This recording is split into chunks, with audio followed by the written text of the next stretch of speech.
natin para sa lagay ng ating panahon ngayong hapon po ng September 1,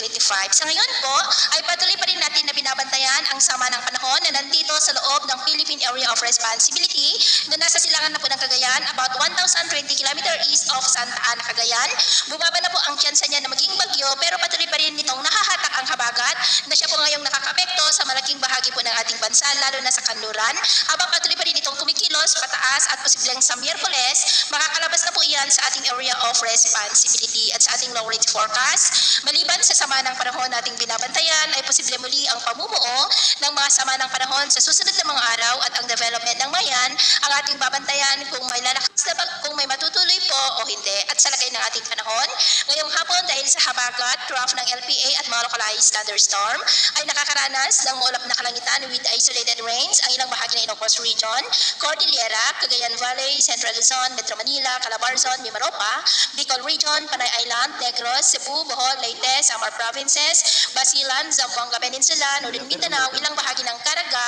at Sorsogon. At mamayang gabi may mga isolated rains pa rin sa ilang bahagi ng ating bansa lalo na sa Luzon at Visayas. Kaya mag-ingat pa rin po tayo sa mga banta pa rin ng mapagbaha.